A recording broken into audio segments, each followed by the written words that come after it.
Graça e paz, família, graça e paz, meu amigo, e graça e paz, meu querido e amado irmão na fé em Cristo Jesus, ou na busca desse Cristo que você pode até não conhecer ainda muito bem, mas teu coração já almeja, já busca verdadeiramente, tá certo? Ou que você já vive nessa presença, nesse amor, nesse cuidado do Senhor. Vamos dar continuidade, né, ao nosso devocional hoje, primeiro, né? Mas sendo com aquela velha frase, né, gratidão damos a Deus pela oportunidade de outro dia, de outro momento, de outra hora estarmos aqui para poder meditar, refletir e aprender um pouco mais sobre a palavra de Deus e assim buscar entender a sua vontade. Esse não deve ser um desafio diário, mas deve ser uma vontade diária em cada um de nós. Buscar conhecer intimamente a vontade do Senhor, para que a gente possa ter condições nesse conhecer, nesse relacionamento, fazer a aplicação prática, tomar decisões práticas, demonstrar na prática que o Espírito Santo do Pai está conosco. E por falar em Espírito Santo, né, nós estamos aqui fazendo a leitura desse livro, o Espírito Santo. Na verdade, não é nem a leitura. A gente aqui nas quintas-feiras, aqui na minha casa, a gente na nossa live familiar, ele é do Nicholas Simon, né? Ele é uma produção da Associação Verdades Vivas. Associações Verdades Vivas, tem até um site. Eles são ligados ao grupo dos irmãos reunidos em nome do Senhor, né? Um grupo não muito tradicional, principalmente se você é um cristão que tem, vamos dizer assim, o hábito de congregar nas igrejas tradicionais em termos de expressões, de denominações, mas eles congregam, mas são bem diferentes e a gente tem muita afinidade, né, com a forma como eles encaram o Evangelho e, de uma forma geral, é onde eu mesmo que eu não viva exatamente no meio deles, né, não me relaciono com eles, ainda não tive essa oportunidade, mas é onde normalmente é como funciona o Evangelho para mim. Eu gosto sempre de dar essa clareza para que os irmãos possam conhecer um pouco mais sobre a gente, né? Sobre a nossa forma de pensar o Evangelho. Mas, como eu disse, eu ainda não vivo, ainda não congrego com esses irmãos. Mas um dia, quem sabe eu poderei estar sentado à mesa do Senhor ou congregando com eles, se for da vontade de Deus. Quanto aos outros, se você tiver curiosidade, tem canais que respondi, o que respondi, tem Enquanto Há Tempo, tem alguns canais Só Se For Verdade, todos são canais que trabalham o Evangelho pela ótica dos irmãos aqui, tá bom? É um pouquinho diferente das igrejas tradicionais, mas é só uma informação adicional sobre a nossa forma de pensar o Evangelho. Então vamos dar continuidade no nosso devocional hoje, dia 4, né? 4 de outubro de 2024, são aproximadamente 16 horas e 30 minutos, e o nosso devocional vai estar no livro de Ruth, capítulo 3, e a gente vai pegar o primeiro versículo. Vamos pegar aqui na minha Bíblia, Almeida Revista e Corrigida, edição de 2009, está escrito assim: E disse-lhe Noemi, sua sogra, minha filha, não hei de eu buscar descanso para que fiques bem? E vou trazer também a versão da NVI para que você possa ter uma percepção um pouquinho mais aprimorada, mais acurada. Certo dia, Noemi disse a Ruth, minha filha, é hora de eu encontrar para você um lar seguro e feliz. Então a gente consegue perceber aqui nitidamente que o foco desse buscar descanso é buscar com que Ruth, uma mulher nova, uma mulher ainda em plena condições de construção de família, de ter, vamos dizer assim, uma liberdade material melhor, né, um cuidado maior, um zelo, uma companhia e a construção de uma família, isso fazendo valer a possibilidade, inclusive, de gerar descendência a Elimeleque, né? A Elimeleque, vamos dizer assim, de possibilitar a continuidade da descendência. A Noemi consegue perceber antes lá os devocionais que nós temos trazido, principalmente o último devocional, quando vamos dizer assim, a confirmação a um olhar cuidadoso, um olhar zeloso, um olhar caridoso, um olhar afetuoso de Boaz em relação a Ruth, que ele passa a conhecer essa mulher e ele trata ela de forma muito diferenciada, como nós abordamos ontem. E quando retorna para casa, Ruth, ao conversar com a sua sogra muito sábia, né? Muito esperta, muito ligada, ela consegue perceber a oportunidade, porque quando ela descobre o nome de quem era o dono das terras, que era o dono das fazendas, que era o dono das plantações, em que a Ruth fazia o seu trabalho para pegar espigas, né, para pegar alimentos, trabalhando ali, sendo beneficiada, ela consegue vislumbrar a possibilidade da aplicação da lei do levirato, né, que era a sucessão de suas descendências ali entre os judeus, principalmente no caso de Ruth, que não havia tido filhos, né, filhos com o filho da Noemi. É claro que é uma lei muito, muito mais aplicada de irmãos para irmãos, né, quando o irmão falecia sem ter deixado descendente, o outro irmão tinha o direito de casar com a agora me esqueci a palavra, a viúva, né?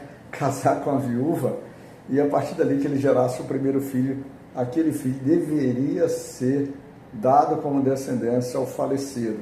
Mas dentro dos princípios ali dos israelitas, esse entendimento ele acabou se expandindo um pouco mais para dentro dos familiares como um todo. Então Boaz, agora ele está na situação de um possível remidor, um possível resgatador.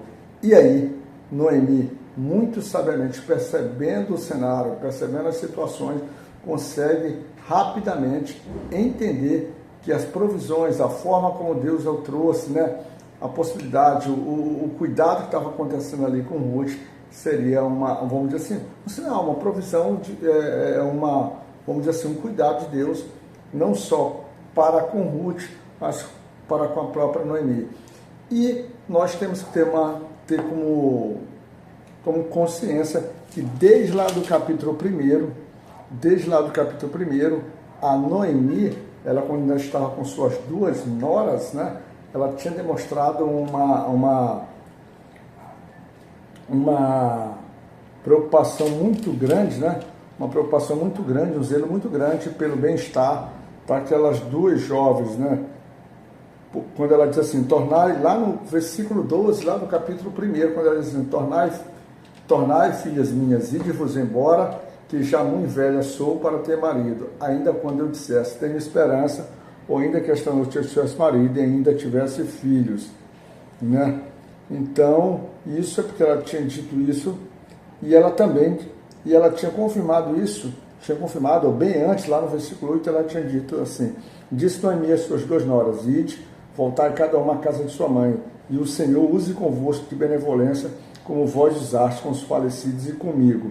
E no 9, ela completou, o Senhor vos dê que acheis descanso, cada uma em casa de seu marido. E beijando elas, levantaram a sua voz e choraram.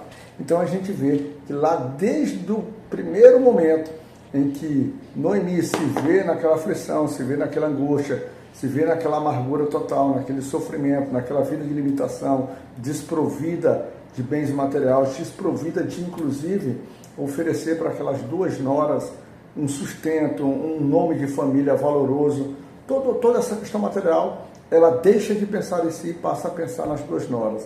E abre-se ali a associação, a possibilidade delas abandonarem, sendo que Ofra toma uma posição de, vamos dizer assim, de deixar com que a sua necessidade material lhe falasse mais alto, mesmo chorando, mesmo resistindo no primeiro momento, retorna para a sua terra, retorna principalmente pelo aspecto espiritual, retorna para os seus deuses, para as suas práticas, ou seja, apesar de ter sido destruída por Noemi, né, muito provavelmente aqui a Bíblia ela não trata isso, mas pelas referências que nós temos aqui dentro dos textos, a gente consegue ler e perceber que Noemi era uma mulher de testemunho forte, de fidelidade a Deus. Então, apesar dela ter feito isso, a Ofra ela não consegue se desvincular das suas tradições, dos seus deuses, de tudo aquilo. Então, consegue enxergar que dentro da sua terra, dentro do seu povo, dentro dos deuses deles, é que deveriam haver um socorro para ela. E em contrapartida, a Ruth faz aquela manifestação, aquela, vamos dizer assim, aquela frase de efeito, aquela frase forte, aquela frase de confirmação que não deixou mais a possibilidade de Noemi insistir dela voltar. Quando ela diz assim, o teu povo é o meu povo e o teu Deus é o meu Deus. Ou seja, aí ela compreende que a questão espiritual, a questão de suprimento, aquilo que ela aprendeu com Noemi tinha valor. E aqui, então, ela passa a dar muito valor, ela passa a dar muita atenção, ela passa a inclinar os seus ouvidos e ser, vamos dizer assim, mentoreada, ser direcionada, ser cuidada, ser, vamos dizer assim, treinada para a vida por meio da própria Noemi. E Noemi aqui, mais uma vez, mostra essa habilidade quando estipula para Ruth a possibilidade, vá,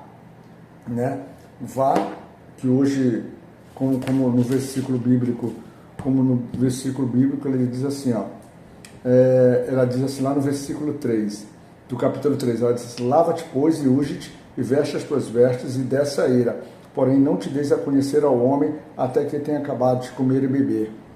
Ou seja, ela observa que eles estão fazendo lá o tratamento lá, vamos dizer assim, colheita, toda que ela vai encerrar, e agora eles vão festejar, porque deveria ser apto, costume deles, do povo dentro, já para ela ter uma noção do que ia acontecer, e manda, ela é linda, ela é perfumada, ela é maravilhosa, ou seja, ela está longe da sujeira, longe dos seus pecados, longe de tudo, ela está pronta para que ela possa se manifestar, praticamente se oferecer no sentido de se colocar à disposição de Boaz, dizendo assim, olha Boaz, lembra-te quando tu me olhou lá juntando as espigas, lembra-se? Pois é, agora não, agora eu me vejo exatamente como mulher. Se ali eu te cativei, agora olha para mim exatamente. Então ela vai, entra dentro da tenda dele, descobre os pés, e essa descobrir os pés tem umas conotações ali meio, até mesmo sexual, né? Tem esses aspectos sexuais envolvidos, mas aqui não muito claramente, então, mas há essa possibilidade, mas também não diz que de fato existe isso. Isso não é um ato viciado em maldade, em inferência, não. Pelo contrário, é um ato, na verdade, ela se coloca ali à disposição, mesmo que se faça uma leitura sexual, que a Bíblia não confirma nada disso, mas a gente fica numa possibilidade de percepção, ela fica ali. Boaz, quando a percebe lá, e a Boaz já um homem velho, ele fica tão alegre, ele fica tão surpreso, talvez ele fosse até desesperançoso da construção de algo tão bom, ele considera Ruth algo tão especial, um presente também de Deus para a vida dele, né? Não só Ruth vê nele um resgatador, mas ele vê nela tão grande, vamos dizer assim, tão grande dádiva, que ele vai e ele diz o seguinte para ela ali lá no versículo 10, ele diz assim, e disse ele, bendita sejas tu do Senhor, minha filha. Ou seja, reconhece, olha, tu é uma mulher bendita, que tu vem do Senhor. Ele diz assim, melhor fizeste em tua última beneficência do que a primeira, pois após nenhum jovem fostes, quer pobres, quer ricos. Ou seja, ela deixa de buscar em homens mais novos, homens pobres ou ricos, para poder resgatá-la, para poder, vamos dizer assim, suprir as suas necessidades, e ver nele essa possibilidade. E ele entende isso. Mas ele é um homem zeloso, ele é um homem bom, ele é um homem justo, ele é um homem temente a Deus. Ele vai observar que, além dele, existe uma outra pessoa que tem esse direito de fazer esse resgate mais do que ele. Ou seja, ele entende que não pode usufruir de Ruth, ou seja, se aproveitar do momento e vamos dizer assim, e levar vantagem. Ele diz assim, não, eu preciso primeiro tratar desse assunto com quem de fato tem o direito. E se ele abdicar do seu direito, eu estou pronto. Estou pronto para te ter como mulher, estou pronto para te estender a minha capa, ou seja, te jogar a minha proteção, estou pronto para te dar o meu nome, estou pronto para resgatar as terras e com isso dar o suporte e o resgate para a própria Noemi. Ou seja, ele está pronto para tudo isso, mas ele quer fazer isso. Ele não vê a oportunidade por si só e aproveita de qualquer maneira para depois se discutir que o direito era dele ou que ela lhe procurou, nada disso. Ele estabelece com Ruth, ele coloca, ele escuta Ruth, mas não deixa que Ruth, por exemplo, se sobreponha sobre a sua decência, sobre a sua moral, ou sobre principalmente aquilo que ele deve ser feito e como deve ser feito. Mas ele dá para ela a garantia que ele está pronto para assumi-la, mas que depende da negativa do seu outro, não vou dizer oponente, do seu outro parente, que a ele cabe o direito de resgate, mas que ele pode, dentro da lei do levirato, ele pode, vamos dizer assim, expurgar esse direito que recairia sobre Boaz. E o que nos deixa muito clara a lição aqui é que, na verdade, você está sempre pronto, né, nas suas dificuldades, percebendo suas dificuldades, como Noemi percebeu, você na sua vida real, você deve estar sempre pronto para perceber, no meio das dificuldades, já um novo movimento, um novo agir de Deus, que são as condições, são as, vamos dizer assim, os recursos que ele começa a abrir e colocar à sua disposição, as oportunidades.